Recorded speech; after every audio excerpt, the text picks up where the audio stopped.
Hola, Smite here today, and we're gonna be going over some unpopular opinions for Smite. So, just a heads up, real quick. It's like 90 degrees, like on this current day. What is today's day? May 28th, 2018. It is 90 degrees right now, so it's like blazing hot in my room at the current moment. So I have the fan on, 2 windows open and whatnot. So, apologies for the noise that you hear in the background. But we're gonna go over my unpopular opinions on Smite. So, first things first. I don't think that Coder was OP. I never did think Coder was OP. I thought Coder was as fine as he was when they released him. A lot of people say that Coder was really broken and everything like that, and all he could do all these things, and then Hi-Res nerfed him down to the point that he only could do a certain amount of damage, and people still complained that he was OP because Scotty was basically able to get away with letting Coder tower dive plus ult, which I thought, okay, you know, that's reasonable. That sounds a little ridiculous, but I still don't think it's OP. I never dealt with the problems, which is why I don't think it was OP at all. And also the fact that I really love Scotty, so there's a tad bit of biasness in there, tad bit. But yeah, I don't think Coder was that OP. I mean, like they nerfed him again to the point that, you know, he can be killed inside of his ult. Also, I forgot the fact that he does regenerate HP once he ults, like he gets full HP.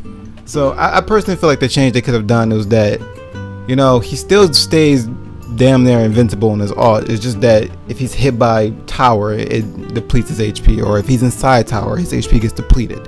Kind of like how if you put a ward inside the tower, the ward is visible.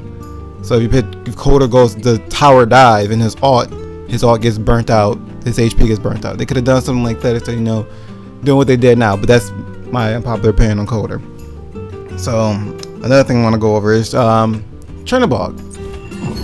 I don't think Chernobog was ass. Yeah, a lot of people think Chernobog is completely terrible, like a very, very poor guide release and everything like that. I don't think Chernobog's ass. Like, I played against a few Chernobyls probably because I'm ass, and I've been beaten by them, or they dished out a ridiculous amount of damage.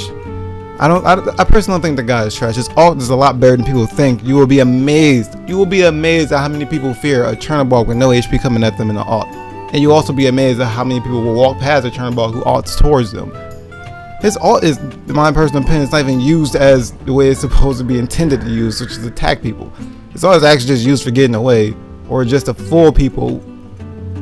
It's just crazy. Like, I play a game and I'm in Conquest and the Chernobog go ult, and I'll see like my support or my carry or my jungler or whatever role that I'm not in start backing away because Chernobog is ulting. They think they's coming for them. So I don't think the guy's nearly that bad. I would say, obviously, there's a popular opinion on the fact that his clear needs to be a little bit stronger. That's about it. Honestly, I think his autos and everything is fine, and I like his dash probably a little bit quicker. But as far as him being a lackluster guy, I don't think he's lackluster in the slightest. I think he's actually pretty damn good. He obviously needs a few tweaks here and there. So, game modes. A lot of people have been like complaining about, you know, oh, like Siege should be removed, Clash should be removed because they're like, Siege is dated and Clash is just watered down Conquest. I don't think those game modes should be removed, to be honest. Those game modes actually will solidify Smite.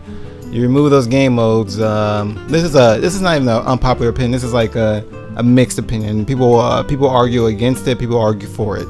I don't think that Siege and Clash should be removed. One, because like when I first started playing Smite, Siege was like my second game mode or first game mode I did play.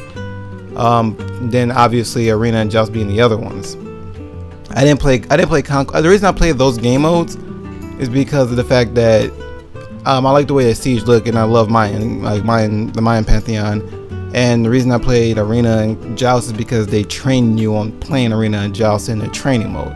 If people want a lot of different players to play more Conquest, or, you know, well, that's mainly arguments for Conquest and Ranked. If you want people to play more of those, then Hi-Res needs to make a game mode, a training for it. You only have a training for Arena, Joust, and that's practically it, just Arena and Joust. There's no training for like Conquest. There's no training for individual roles in Conquest. Update the training system. You know, a lot of people won't be complaining about these other game modes. Well, I'm not gonna say that. People want to complain in this community to begin with. That's something else I'll get to. But as far as that, I don't think those game modes should be removed in the slightest. maybe C should get a visual, like a bit more of a visual update, because they didn't really change much. They gave it more trees and they, like, I guess HD did. I don't know the exact term, but like, you know, Titans are still like down in like quality and everything like that. Like Clash seems fine to me, honestly. I don't see a problem with Clash besides the fact that it looks a little dried out. Old Clash, which is based off of like the old Conquest, it looked really nice, but we did need an Egyptian map back after Domination being removed. So let's go on to who we're gonna go on to. I'm gonna go on the skins. I like skins. I like the fact that Hi-Rez is putting all these efforts in skins. I personally don't mind it in the slightest. A lot of people are complaining that Hi-Rez is being a lot more money grubby with skins and gems and stuff like that. But I don't see the problem in skins. The more skins they add, the better, in my personal opinion. Obviously, the popular opinion on this is, why can't we directly purchase these skins? It's dumb that we can't, and I agree that we can't do that. Far as like, you know, limited and exclusives, which also go along in the category of skins.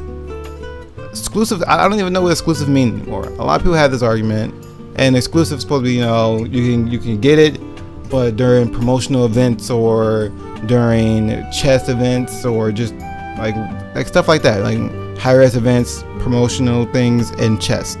That's what exclusive usually means. But later down the road, exclusive also tied into limited, such as the Inyo skin. In order to get the Inyo skin, you would have to buy the Smite Tactics Founders Pack, and you would get the Inyo skin, some Smite Tactics cards for your deck if you still play the game, or if you don't play the game, and you would get a loading frame for Smite. Well, Hi-Rez decided to take it upon themselves to remove that. You can no longer purchase the Founders Pack, therefore making the skin limited and not exclusive. It still has the title of exclusive, but it's not. The same thing goes into the Aphrodite of Venus skin. You have to purchase a certain deck in Smite Tactics.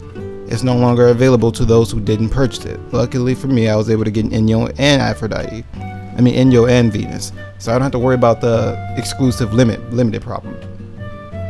And then it goes into a bunch of other stuff that it says exclusive, but it's not exclusive, it's actually limited. And then this goes into limited skins. People complain about limited skins throughout events and everything like that. I don't think that they're a bad idea, and this is my unpopular opinion on this. I think limited skins are perfectly fine. Like, if they're at the end of the event, that's fine. It's a limited skin. You should have to pay or work towards the limited skin, in my personal opinion. A lot of people might not like to hear that, but that's the truth. They didn't tell you have to buy this limited skin. They didn't tell you have to work for this limited skin. You like how the skin looks, therefore you want the skin, therefore you have to work towards the skin. It's limited for a reason. It comes with a bunch of special stuff. But later down the road, a lot of limited skins have not been tapping into that limited value. Now, when you see a tier 5 skin comes with a pretty visually updated loading frame. A loading card. It comes with different level animations. It comes with different like appearance upon your character leveling up or advancing throughout the match. Now, that's a tier 5 skin. Limited skins along the lines are their skins at the end of an event. The skin looks really high detail and everything like that. Sometimes, not all the time, the loading card has a visual art, and then most of the times the skin has a special global emote. Well, VHX, I think it's what it's called, VGX. You know what I mean. It comes with a special effect that you can do inside the game. Now, this is where the problem. Crack of the voice there. But now here comes the problem here. The problem with the recent limited skins, such as the skin at the end of the season ticket and the Odin skin, and a bunch of skins now just been added, and they just had the label slapped on limited. Not a lot of them have that polish. Some of them do, but not a lot of them have that polish. Some of them have loading card graphics. Some of them have VHX, like freaking effects in game. I'll figure out what it's called eventually. I'm sorry, but a lot of them don't have those effects in game. A lot of them don't have like just things that make them stand out that seem limited. All they have is the label. And I was talking to my friend Micah about this. So he pointed out and we agreed upon the Chang'e skin. The what do you call it? Her vampire skin. I don't know the exact name. I don't know the exact name. Sorry, but he pointed out. We pointed out that skin, and I agreed with him on it. That skin has a special effect, and it's not even a limited skin. But you look at, for instance, the the Heavenly Odin skin. There's not a special effect on the skin. Yeah, I mean, if I recall, he just get wings when he jumps and lands, and that's about it, really. You know, the loading season ticket final skin is a Archon Thanatos recolor. Basically, it's literally just Archon Thanatos, but in a demon form in the final state. That's fine. Same with the Anubis one at the end of the birthday event. That's fine. The skin changes up a lot of things. He's no longer just firing a giant laser like his demonic skin, which is based off of. He gets on a turret. He shoots rockets out of his nips. He just does a bunch of different things. It makes it seem like it's a limited skin. I will agree that it would be a limited skin. Now, this would also tie into events. A lot of people have been complaining about Hi-Rez making all these new events lately. I don't mind the events, honestly. I love the events. The events are enjoyable. But what they did in the past compared to what they're doing now is they're fleshing events out back and forth, left and right. And it doesn't give us as the players a chance to even earn the money or give us a break to even do anything else or enjoy the game. We're too busy hunting down events and doing these things for events. You got players in ranked conquest, ranked joust, ranked duel, who want to rank and get their rank up. But in order to do that, they need players to play against. In order to do that, they need time to do such thing. They can't focus on rank if there's all these events popping off. You're taking the player base from these ranked players and throwing them into these events because you're fleshing events out every single part of this, like every single part of patches. Like, it's not a good idea. I don't know if a lot of people even thought about this or anything like that. A lot of people mainly been complaining because they haven't had a chance to really purchase anything, and they're saying Hi-Rez is money grubby. In my personal opinion, I don't really think that people are like, I don't know if they're truthfully mad about that. I personally feel like the biggest problem is the fact that they're taking the player base from ranked and other game modes and they're slapping them into these events. That makes it really hard for people to rank up. You have no one to play against. I don't think the real problem is all these other game modes we have, you know, Arena, Clash, Joust, Assault, Siege, and then Match of the Day. I don't think that's actually the problem. I think the problem is all these events they're throwing at us. They're not giving us time to even like play the game really. We're too busy playing events, or we're too busy trying to obtain things for events because guess what? They're limited items. The biggest problem is limited items. Everybody wants the limited items, but no one really wants to use the limited items. We want it because it's limited. We want it because we won't be able to get it again. Going on to chess. I'm not gonna even try to sugarcoat chess. Chess is hella popular opinion. Chess are some BS, man. I'm gonna be real. I'm gonna be completely honest. It's supposed to be on my unpopular opinions, but I just gotta harken on this chess thing, dude. Like, I don't really mind the fact that we have all these cool chests. They're fine. I love the art on it and everything like that, and I love the items that's inside the chest. But when you know an item is like damn near impossible, like I'll give an example. The Super Kawaii chest. I don't really care for the audio skin too much like that. I like the skin; it's really well done. So much better than the Neath and Scotty skin. Those skins are trash. I'm sorry. Unpopular opinion. Don't really care actually. So there's 17 items in the chest. So if a new player comes around or a mid-season player, like a new player will come around, they won't have anything. So if they want that Kawaii, you know, plushie skin for RDO, they had to get 17. They had to get, you know, like 16 other poop items or okay items they don't even want. That's just, honestly, that's kind of robbing somebody, really. For a mid-season player like me, who, you know, obviously don't have a lot of money to spend on Smite as much as I would like to, I will have 6 items out of that chest, and all the other items besides the plushie skin would be poop to me if I don't want them. So I think chests, like in that factor, I think chests are some BS. Like, for example, I'm gonna give you a raw example right here. I own every Scylla skin in this game, but one. And the only Scylla skin I don't own in this game is that damn little red skin. I want that skin. Every chest that little red skin is in has like 80 plus items, dude. And I'm sitting here, I'm like, there's no way in hell I'm not gonna waste my gems that I barely get through events and daily logins to try to get that Scylla skin. I don't mind Hi-Rez dishing out more chests and everything like that, but lower the odds. I mean, increase the odds of getting the skin that you want. Like, don't make it damn near impossible for the player to get the skin. Granted, you are making more money like that, obviously, and the company does need to live off of their money and their player base. You can't have a company without those two things. But come on now, like, the levels of ridiculousness is absolutely stupid. Like, that's not especially when you flood the game with things that people don't really care for, such as awards, like avatars. I'm gonna be real with you, no one really cares for award skins or avatars like that. We go and purchase the avatar that we want, or we grab the avatar from the event we want. No one wants goddamn retro Bastet. Save that shit for the freaking goddamn winner's chest. Alright, so I talked about Siege, Clash, Joust, and everything like that. Well, I didn't actually talk about Joust. There's not many things I need to talk about with Joust. Just the fact that actually there's not anything I need to talk about Joust. I'm gonna move on. Conquest. As I said before, a lot of people want people to play Conquest a lot more. You gotta understand, Conquest is a very intimidating game mode. People who go into Conquest typically have a hard time, and sometimes they'll get BM, sometimes they won't. Every community is, seasoned to some toxic people. It's inevitable. We're gonna have them. So, if a player comes to Conquest, they're already intimidated by it. They don't know exactly what to do, because guess what? There's no training for that. There's AI practice, but there's only so much you can learn in AI practice when you're playing by yourself. A lot of people who already play Conquest, who are already good at Conquest, not gonna want to come pub stomp some AIs. That's not enjoyable at all. It's funny, but it's not really enjoyable. So I really think Hi-Rez should implement a Conquest practice mode. When you boot up the game, when you're a first-time player, lead the player to Conquest, or lead the player to Arena, Joust, then a Conquest, or Conquest, Arena, then Joust, whichever fits your fancy. This should definitely be a practice for Conquest. There's no excuse to not have a practice for Conquest. Oh, but it's too long. It does not matter. There's no excuse for it. A lot of people don't like playing Conquest though.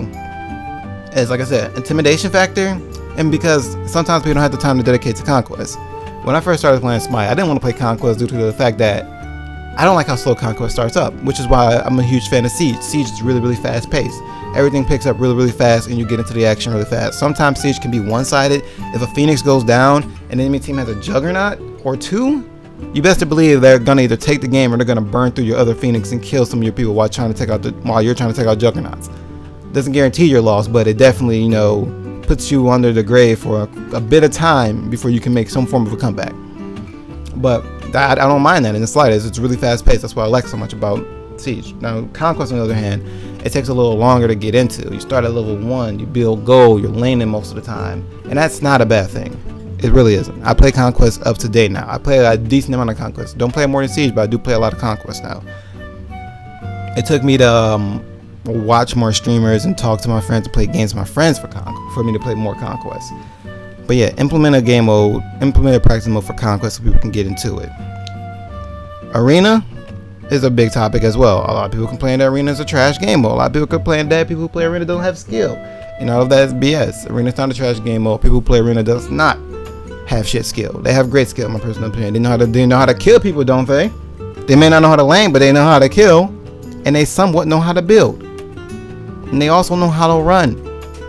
And if you play Arena, it kind of teaches you a decent amount of things. Guess what? There's no towers to hide behind. There's no jungles to hide in. When you're on that battlefield and someone's aiming you with autos or abilities, you need to know how to dodge. You need to know how to bait. You need to know how to punish.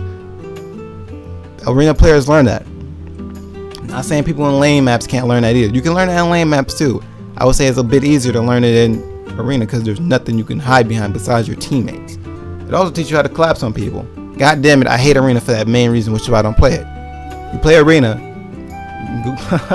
lo and behold, the entire team's gonna collapse on you. Your teammates are gonna be doing what? Clearing minions. That's what they're gonna be doing, or taking buffs. I don't know. But Arena's a great game mode. It teaches people how to do certain things and everything like that. I don't have a problem with. I need to drink some water. I don't have a problem with Arena in the slightest. Arena is perfectly fine in my personal opinion. I won't play it, but it's fine. Now, ranked on the other hand, a lot of players who are not casuals or just players in general complain about people not playing ranked.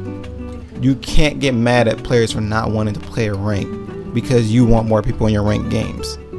You cannot get mad about that. That's completely unfair, and it's just you can't. It's not justifiable. If I don't want to play ranked because I don't want to deal with toxic people, I'm not gonna play ranked. If I don't want to play ranked because I don't want to deal with the pressure, I'm not gonna play ranked.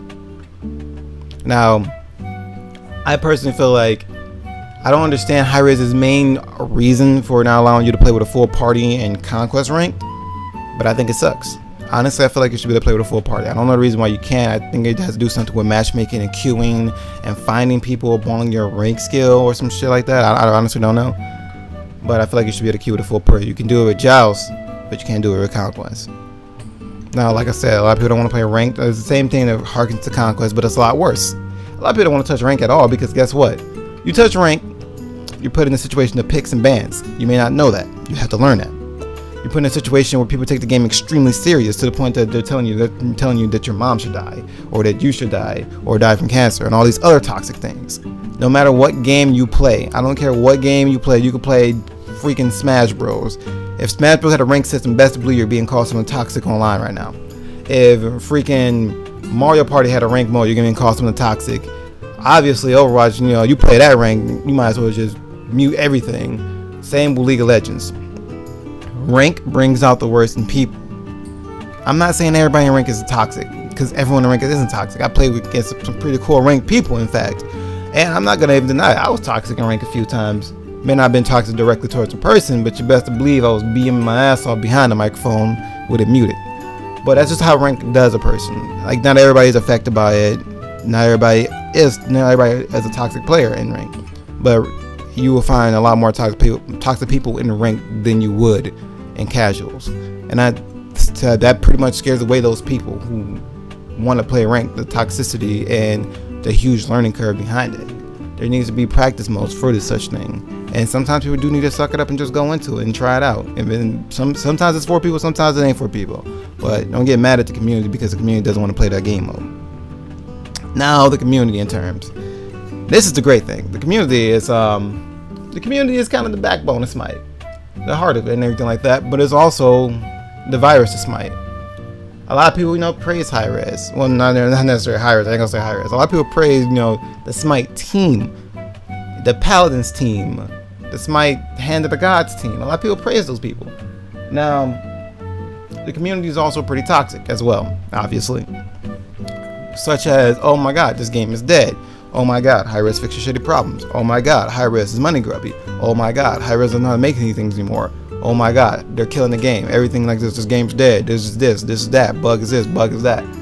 Now, what people need to understand is, a lot of these decisions aren't even on the developers of the game. A lot of these decisions aren't even on the art team, the director. A lot of these problems are on the CEO. The CEO flushes out these situations for the team. The team has to follow. It's just the way it is. If your boss tells you to do something, you got to do it. Either you ride with it, or you get fired. It's one of the two. Or you have your position taken from you, have someone else take your position. You don't want that because you need this job to take care of your things. Now, I'm not gonna defend Hi-Rez to the fullest, I'm not gonna defend Hi-Rez to the fullest. This goes to Hi-Rez in the community, but they definitely have their fair share of problems, like such as bugs like Morgan been a bug for a problem. Obviously, Morgan kind of broke the game, and the game's still kind of in somewhat of a broken state. Is the game dead? No, the game's not dead. The community just complained about the game, scares off more people from playing the game. The community complaining about the game makes part of the community not even want to play the game anymore. Why do I want to play a game when I'm constantly hearing people complain about that game? That makes me not want to play a game. That makes me want to stray away from the game. Why do I want to play a game where the developers have to come out and defend themselves because they're constantly being bashed? I don't want to play that game. Why do I want to play a game where I'm constantly hearing about bugs that are, quote, game breaking, unquote? I don't want to play that game. If the community, if Hi-Rez dies, if Smite dies, it's because of the community more or less. Yes, Hi-Rez has their fault in it by not fixing certain bugs and certain events that they've been doing. Like, come on now, they gotta calm down with all these events. All right, we know you guys need the money, but slow down on the events. Take it back to season 2-3, where there wasn't like events popping off every damn patch. But still, the community is hurting. The community is hurting the game more than they think they are. You got your good people in the community who's standing up and everything like that, explaining these things. You got your bad people in the community who's bashing these things and not being reasonable enough to understand it. Like, of recent, there's been a bug with Kali on the Xbox version. I'm an Xbox player, not a PC player. I don't know your PC bugs, I'm sorry. Do I care? I'm gonna be honest, not really. Sorry. But, Yeah, there's been a bug going on with Kali. Kali's targets are her allies. That's a pretty big bug. They need to get that fixed. They're actually focusing on these bugs and fixing these bugs as they go. Granted, they're not fixing it at the speed that people want them to, but the fact that they're fixing it should be a little bit of enough. Do I think they should be fixing it a little bit faster? Yeah, a little bit. Another thing that people complain about is trembling on my words. Another thing people have been complaining about is reports and stuff like that. A lot of people, they feel like the reporter aren't even getting the proper punishment. Honestly, I don't even know what to speak on this. Some of that is definitely true. I've been reported a few times for what? I didn't even do anything, man. Granted, yeah, I honestly didn't do anything. When I lose to a person, I'm super salty. I'll send them a GG or something like that. But when I've been reported for some straight up BS. I feel like Hi-Rez, like a lot of these problems that Hi-Rez has can be solved by hiring more people into Hi-Rez, which they have been doing, which is also where the money comes in. Hi-Rez needs money in order to hire more people. Hi-Rez needs more people in order to fix these problems. Therefore, they're flushing out these events like this. But damn, dude, the events can be pretty annoying. We all know that. But we got to be reasonable to a certain extent to understand these problems. Instead of instead of going up in arms trying to stab Hi-Rez with a pitchfork and a knife, try to acknowledge what they're doing. Try to sit down and think like, why are they doing this? And then, okay, they're doing this because of that. That's pretty much all I have to say on my unpopular opinions on Smite. I may have forgot a few things or skipped a few things or something like that. My sticky notes, which I went off of, are pretty fine. Oh, no, I lied. There's a few more things I need to go over. I'm going to go over these really quick. Zen-Cap. I think Zen-Cap's fucking broken, alright? A lot of people may disagree with me on this. I don't care, dude. Zen-Cap's freaking ridiculous. Those hives have too much goddamn range. His mobility is ridiculous. His damage output is dumb. His dot is hard. Alright, that's Zen-Cap. Medusa's fine. I like Medusa. I play a decent amount of Medusa. I'm trying to diamond her recently. Medusa's, the only thing about her I think that's really broken is Medusa's freaking spit. Her acid spray, the range on that is deceptive, dude. They need to go back and check that and check the range on that, because the range does not add up to what it shows in the game. Uller. When Uller received those buffs, I didn't find Uller OP at all. Uller was perfectly fine in my personal opinion. Probably because of the fact that I never laned against the dude. And even I did lane against the dude, I didn't really see a problem with him. Most Ullers that I played against were, I think, brain dead. They kind of just jumped in and threw their X at me and missed. I don't know how you miss an X when you jump at someone close range. But I never found a big problem with Uller being busted or OP like that or anything like that. So I don't feel like the nerfs that Uller's got should have been nerfed. That's definitely a really unpopular opinion. The community would beat my ass for that. Geb. I hate Geb Shield. That's about it. That ain't even unpopular. I just really need to put that in there. I fucking hate Geb Shield. Kumbhakarna. I hate this god. I hate everything about this god. I think he's broken a pile of CC garbage, alright? I don't like the fact that he can mez me, walk away, steal a camp, and then come back and uppercut me, and then root me when I come down. He has way too many lines of CC, and I just hate everything about that god. He's ridiculous. I hate him. Artio. I don't think Artio's OP at all. A lot of people say Artio's game breaking. As far as, she counters like damn near everybody, and she's like damn near uncounterable. I don't see a problem with Artio. When I play against Artios, I don't have those problems. Athena, people can disagree with me on this. I think Athena needs a buff, personally. I feel like Athena should be able to do like Morgan can, do like Kali can. Select who she wants to. No, actually, I take that back. Not that. But I feel like Athena should be able to. I feel like Athena. Can't even speak. Sorry. I think Athena needs a buff on her ult. I feel like if Athena ults to somebody and they die, that shouldn't use her ult. It should either cancel her ult or she should still ult to that destination, because that's some BS as an Athena player. When I go to ult to somebody and I'm like, I got your back, bro, and then like out of nowhere, Daji just freaking smacks him in the face and one-shots him, and I'm just like, bro, what the now I can't gank your lane, because guess what? Or support your lane, because you're dead. Because Daji freaking jumped on you and wiped you in the face, and I'm all gone. That's dumb. I don't think Athena should have that as a thing. No, that buff that. Remove the fact that gets rid of her ult entirely.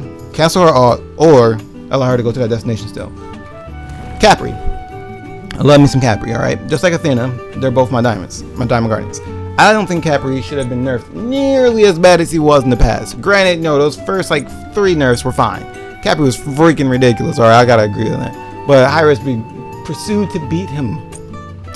Breaking all, how many legs he got? Like 8, 6, 4? Let's go with 6. Breaking all 6 of his beetle legs. That was unnecessary. Not counting his claws in the front. Capri didn't deserve that, right? I love my boy Capri. Terra, When Terra was first released, I didn't think she was broken at all. I think Terra was perfectly fine. Of now, Terra seems a little bit more ridiculous than she was now. But Terra didn't deserve those nerfs when she was first released. I feel like it was just more along the lines that we just needed to play against her a little bit more often. That's my personal opinion. Thor is broken. That's about it. Thor is broken. I don't care what no one says. For every game mode, no matter what season, Thor always comes back just stronger than ever, and it pisses me off. I don't like the fact that he can slam his fucking hammer on the ground, stun me, spin on me 4 times. Not even 4 times, he throws his hammer at me, and that's like half my HP, and he spins him like twice. It's not even spin to win. It's actually just wail my hammer everywhere and win, dude. I swear, Thor players they turn off their brain when they come into lane. They just murder everything. But yeah, those are my popular opinions on Smite. If you guys enjoyed them, leave a like and a comment down below. Letting me know what your unpopular opinions are, or what you disagree with on my unpopular opinions.